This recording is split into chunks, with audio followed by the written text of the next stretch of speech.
This is Bob Clarkson. Is that so? Well, is what so? Well, let's consider a pretty normal way of living as a human. Some people avoid conflict at any cost. So our topic today is going to be conflict. So we go through courses in conflict resolution. We go through personality assessments to figure out who we are and why we create conflict and what triggers that conflict in us.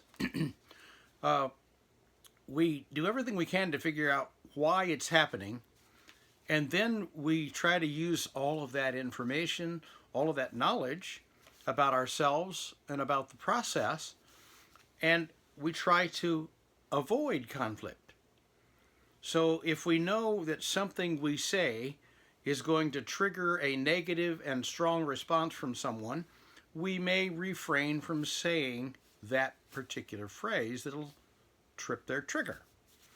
So we walk around, as it were, on eggshells, trying to figure out how not to break the eggshells, which unfortunately they're already broken. So what's a little more crackling?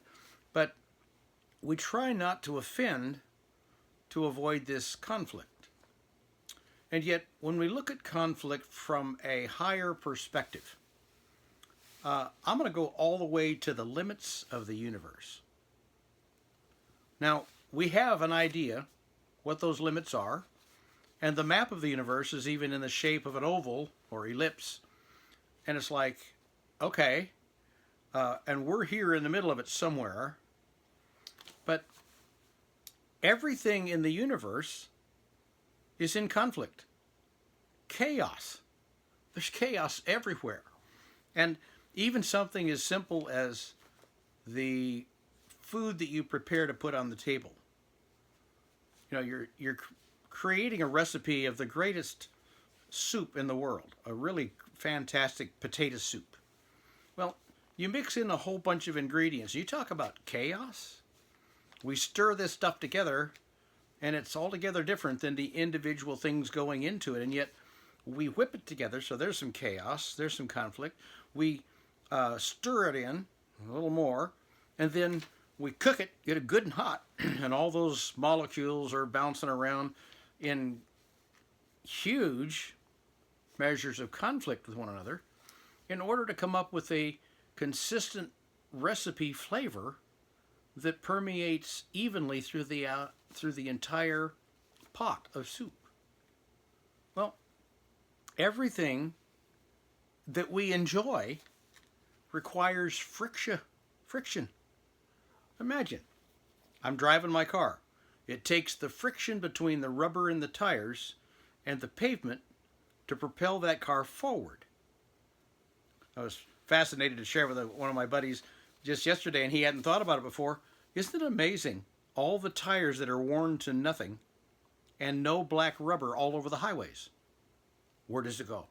Well, that's a whole nother issue, but my suspicion is that the friction, that the conflict between the rubber and the pavement actually dissolves the rubber, causes it to vaporize, and that's why it's not all over the highway unless there's a skid mark because somebody slammed on the brakes and actually scraped the hard rubber against the pavement and left rubber there in rubber form.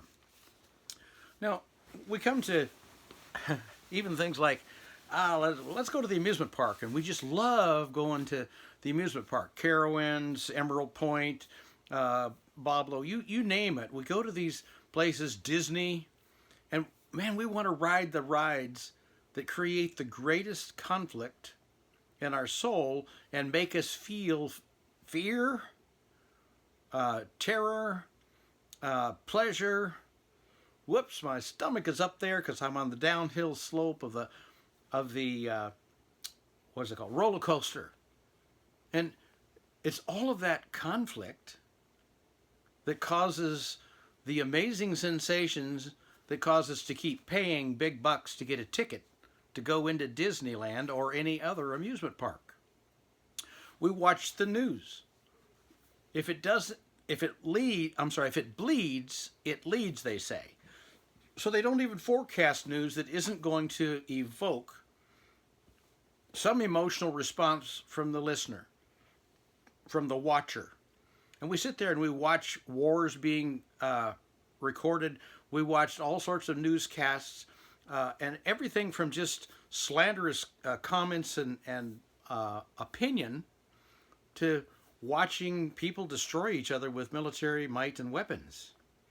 Well, everything in the human plane is part of that total universal universe chaos. Interesting that chaos and conflict are also essential to relationship. Without hatred, there is no love. Without love, there's no hatred.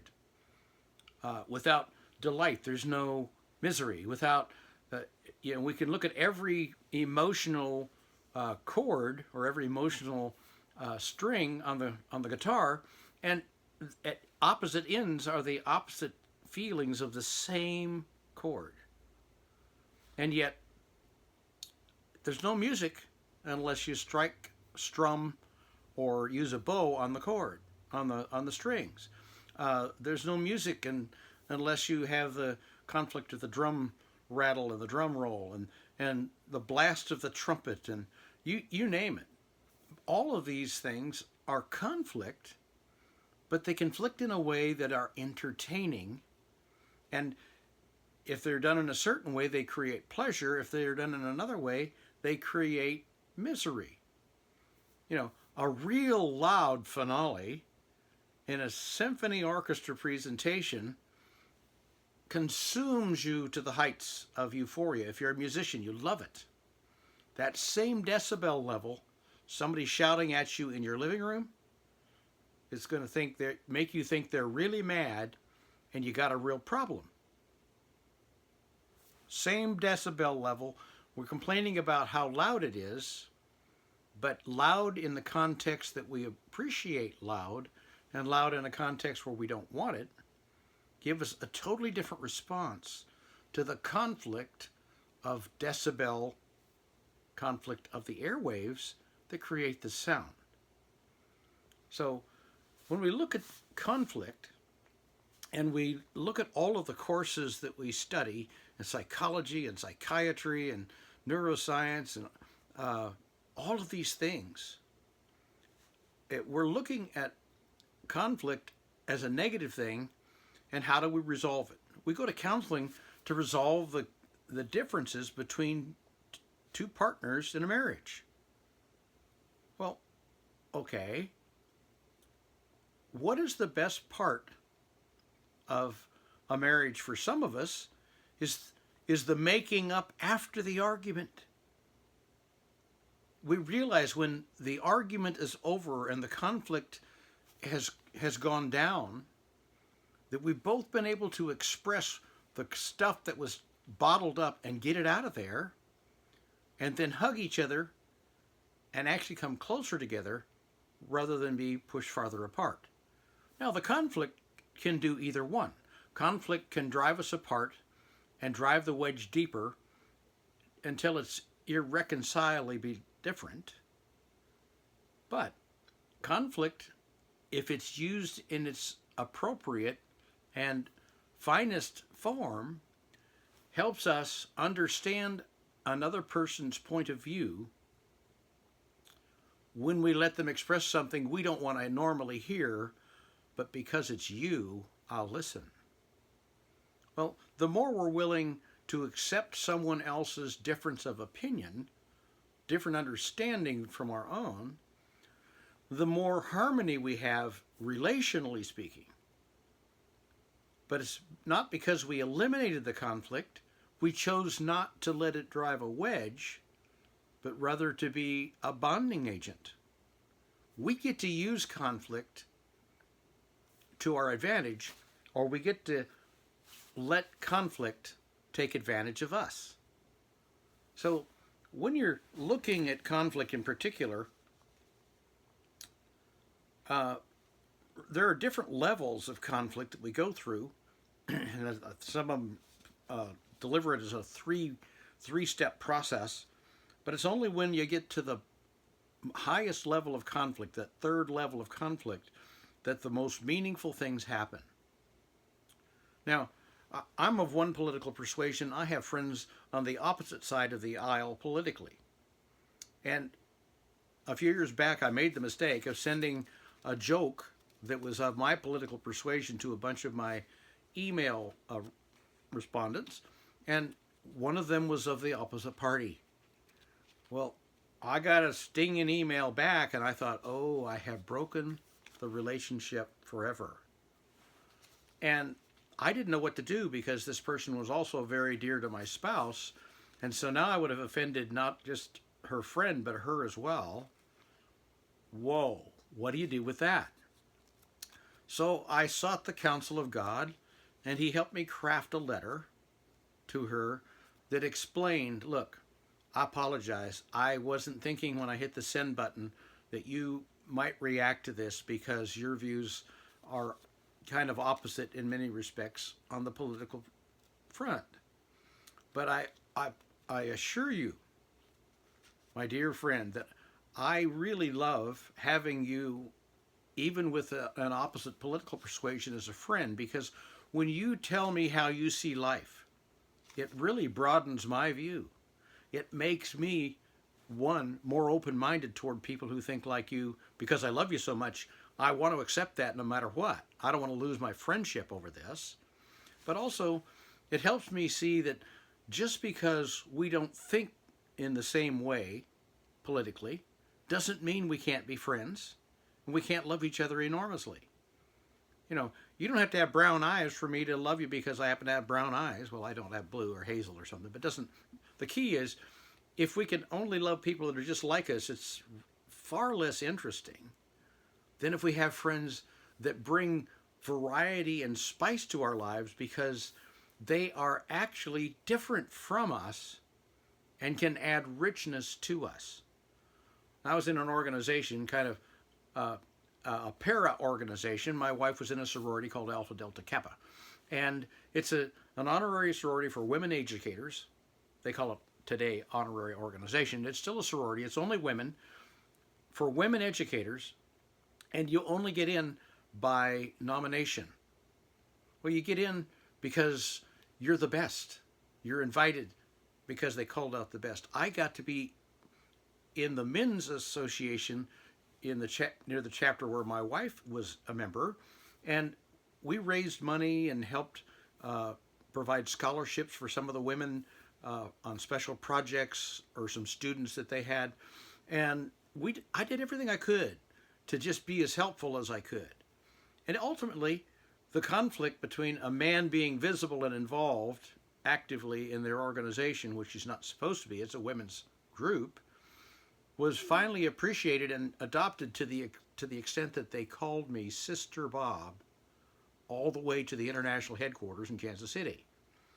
And I became known and embraced and appreciated because I wasn't trying to become a sister, but I got the honorary title of Sister Bob, and I was grateful for that. I wasn't looking for attention. I simply wanted to pour out what I could to enable them to do more, be more, and even though it couldn't accrue to my benefit, I couldn't even become an honorary member because I'm the wrong kind of person. But that's not a conflict for me. I'm happy that I'm a man. I'm happy with men and women. I'm happy with everyone because I want to embrace everyone as is rather than be in conflict with them. Now, the normal thing, the usual human thing, is if someone thinks too much differently from ourselves, is we have to try to convince them to think our way or do things our way, or we get mad with them, or we reject them entirely. But the most beautiful relationships that I have are the ones where the conflict is rather large in terms of differences of opinion or persuasion, but we still have great affection for each other, and we will spend our entire lives trying to understand each other better because we don't want to lose the relationship. Now, as I was talking in the beginning, the recipe, we got to stir all these ingredients in. Have you ever watched somebody making a cake and it calls for flour, and there you got one guy who's really bad with a spatula and he's leaving a whole bunch of lumps of flour? Well, if they get just small enough and there's still lumps of flour, while it's finishing baking, the chaos that's naturally going on in the universe in general will cause those lumps to be absorbed smoothly into the recipe, and you won't find them in the finished cake. Now, if they're really huge chunks, the dispersion isn't going to happen fast enough for that to go away entirely. But the interesting thing to me is how few times I've ever taken a bite of a piece of cake and gotten some nasty flour in my mouth. And yet people are, 40-fold difference in the best cake bakers and the most sloppy ones. Okay, that's true of every industry, by the way. But so if we come back to this conflict idea, it is the conflict that always causes us to move. It's the friction that moves the car. It's the friction between people that cause people to get out of their comfort zone. It actually removes the comfort from the zone. And that's when we get into action. So our compassion kicks in when the friction on our love bones gets hot enough, high enough, to get us out of our chair to go do something for the person for whom we have compassion. So even compassion has friction involved, and thinking has friction involved. I think this way, you think that way. We talk about common sense. Well, it ain't so common anymore, they say. Well, yes, it is. There are still common threads of thought about which all of us agree. One good example of how that works and proves that it does work is anybody can get a driver's license. They can be somebody that couldn't fight their way out of a wet paper bag. They're almost totally distracted all the time, and somehow they manage not to get in tons of accidents. We're all on the highway together. Talk about scary. We should be frightened to be out there with people who are really very poor drivers, but they're still allowed to have a license. Nobody gets denied unless you have it taken away for substance abuse.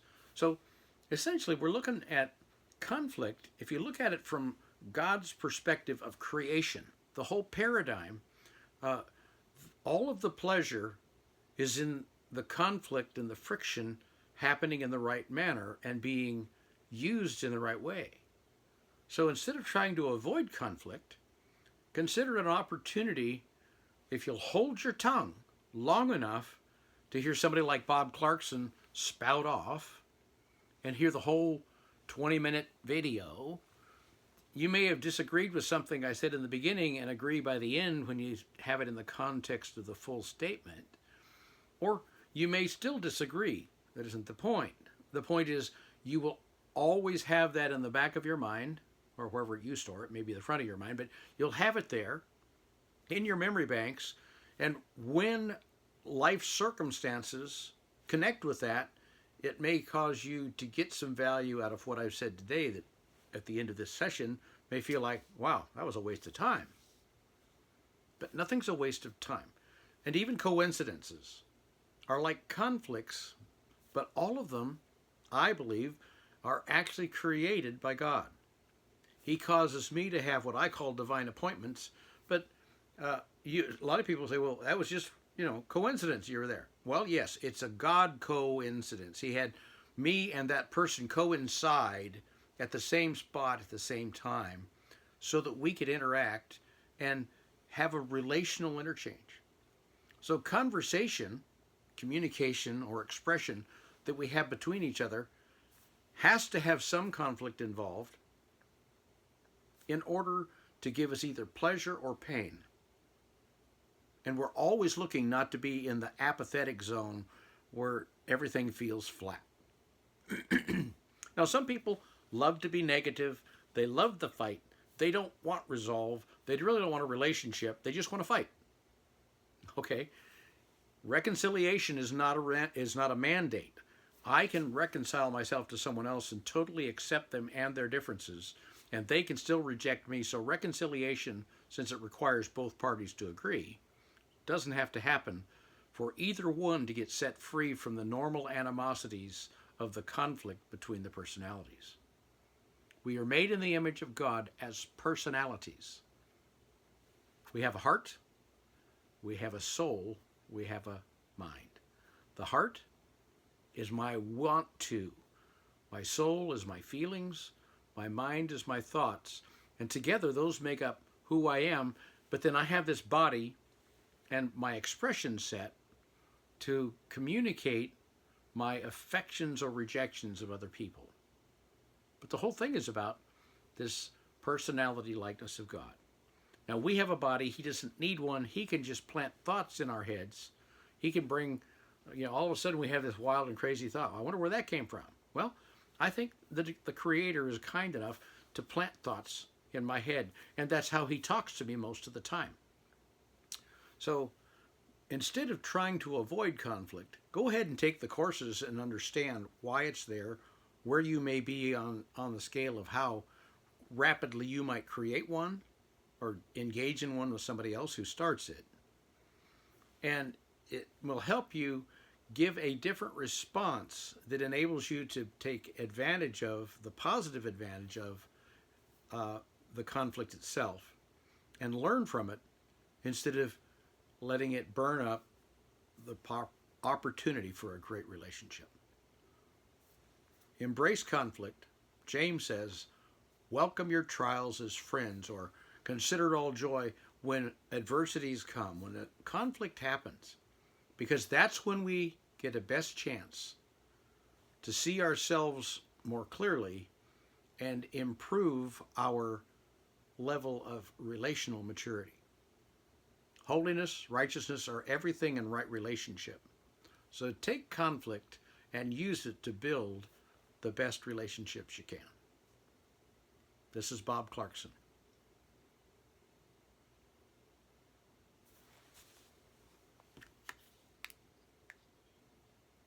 No questions?